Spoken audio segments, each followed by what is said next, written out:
Welcome back to Airtel super singer 3 Rajinikanth special. Super star Rajinikanth அவர்களுடைய படத்திலிருந்து பாடல்கள் நம்முடைய கண்டஸ்டன்ஸ் பாடிட்டு இருக்காங்க. அந்த வரிசையில் அடுத்தும் ஒரு அழகான மெலடி வரப்போது. மெலடி பாடல்களை எப்போதுமே நல்லா பாடுற சாய் சரண் இதோ உங்களுக்காக.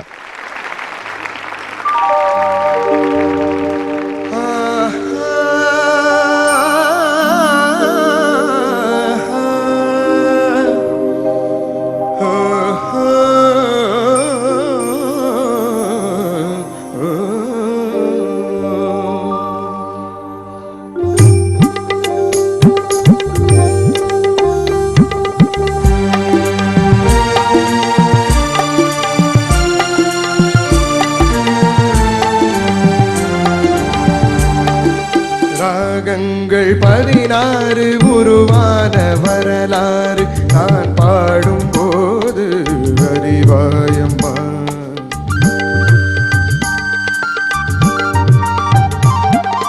ராகங்கள் 16 உருவான வரலாறு நான் பாடும் போது அறிவாயம்மா.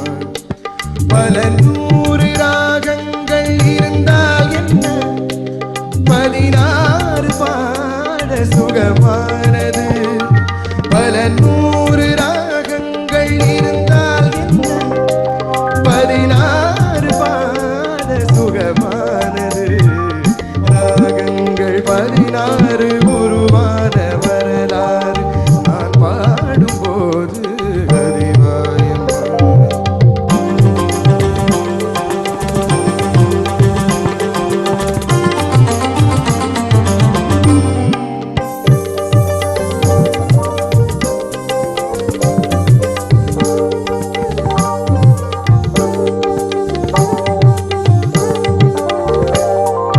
கலைமாது தான் மீட்டும் இதமான வீணை, கனிவான ஸ்வரம் பாட பதமானது.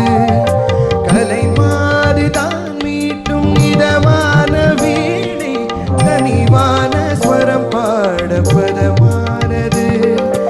அழகான இளம் பெண்ணின் மேனி தான் கூட ஆதார ஸ்ருதி கொண்ட வீணையம்மா. அழகான இளம் பெண்ணின் மேனி தான் கூட ஆதார ஸ்ருதி கொண்ட வீணையம்மா. ராகங்கள் 16 உருவான வரலாறு நான் பாடும்போது அறிவாயம்மா. பல நூறு ராகங்கள் இருந்தால் என்ன, 16 பாட சுகமானது. பல நூறு ராகங்கள் இருந்தால் என்ன, 16 பாட சுகமானது. ராகங்கள் 16 உருவாத வரலாறு நான் பாடும்போது அறிவாயம்மா. தேங்க்யூ சாய். Hello sir. நீங்கள் ரொம்ப அழகாக பாடினீங்க. ஒரே ஒரு விஷயம் என்னென்னா, இட் வாஸ் வெரி லவுட். இந்த சென்ஸ் ஒரு சட்டில், இன்னும் கொஞ்சம் சட்டிலாக இருந்திருக்கலாம். ராகங்கள் 16 பாடினீங்க. ராகங்கள் 16 it's a little more easy, little softer feel. அது மட்டும்தான் எனக்கு பட்டுது. பட் அதுக்கப்புறம் வந்து அது ரொம்ப அழகாக அந்த சங்கதியெல்லாம் க்ளீனாக வந்தது. இந்த பாயிண்ட் மட்டும் if you can bring it, that subtleness and softness இந்த rendition will be really very nice. Thank you sir. Sai Charan அவங்க சொன்ன மாதிரி ரொம்ப அருமையான சாங் செலெக்ஷன், வாழ்த்துக்கள். சார்லாம் ஒரு விஷயம் சொன்னாங்க, த்ரோ பண்ணையில் கொஞ்சம் கவனமாக இருக்குன்னு. கொஞ்சம் க்ளோஸில் அப்படி டுவர்ட்ஸ் ஃபைனல் வந்துட்டுருக்கு. All the best. Thank you. Thanks எல்லாம்.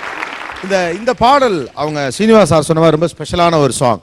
ஒரு ஹீரோ அப்படின்னா கம்பீரமாக இருத்தல், ஸ்டைல் பண்ணுறது அப்படிங்கிறது எல்லாத்தையும் தாண்டி ஹாஸ்யம் காமெடியும் எனக்கு வரும்னு ரஜினிகாந்த் எல்லாருக்கும் ப்ரூவ் பண்ண ஒன்று. அதாவது டயலாக் டெலிவரியில் மட்டும் இல்லை, பாடி லாங்குவேஜில் இந்த படத்தில் தெரியும். அதே மாதிரி சூப்பர் ஸ்டார் வந்து ஒரு பெரிய கெட்டப் சேஞ்ச் பண்ணப்படாது அப்படின்னு சொல்லலாம். அது வரைக்கும் உடலின் பல பகுதிகளில் நிறைய விஷயங்கள் சேர்ப்பாங்க, தாடி சேர்ப்பாங்க, முடி சேர்ப்பாங்க. முதல் முறையாக உடம்புலேருந்து ஒரு முக்கியமானதை எடுத்துட்டாங்க அந்த படத்தில். மீசையை சூப்பர் ஸ்டார் எடுத்துட்டு நடிச்ச ஒரு படம். அந்த படம் அதுக்காகவே கூட கூடுதலாக கவனிக்கப்பட்டது. ரொம்ப பொய் சொல்ற, காமெடி பண்ற, தேங்காய் சீனிவாசன் மாதிரி பெரிய ஜாம்பவான் உட்கார்ந்துருக்கிறதுல கூட தனித்து தன்னுடைய காமெடி தெரியக்கூடிய அளவுக்கு பெர்ஃபார்ம் பண்ண ஒரு படம். அதில் அவர் மீசை எடுத்ததை பற்றி உங்கள்கிட்ட பர்சனலாக ஏதாவது சொல்லியிருக்காரா? நீங்கள் அவருடைய நல்ல நண்பராக தொடர்ந்து அவரோட நிறைய படம் பண்ணியிருக்கீங்க. மீசை எடுக்கிறதுக்கு ஒத்துக்கவே மாட்டார். ஒத்துக்கவே மாட்டார். நிச்சயம் அந்த படத்தை எப்படி எடுத்தாரு?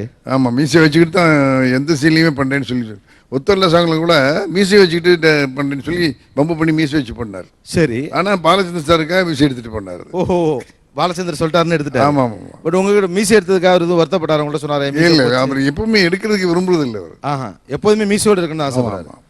இந்த பாடல் உங்களுடைய ஃபேவரட் சாங்கா இருந்தா இதை உங்களுடைய ஹலோ டியூனா நீங்க செட் பண்ணிக்கணும்னு ஆசைப்பட்டா நீங்க கால் பண்ண வேண்டிய நம்பர் 5432 178.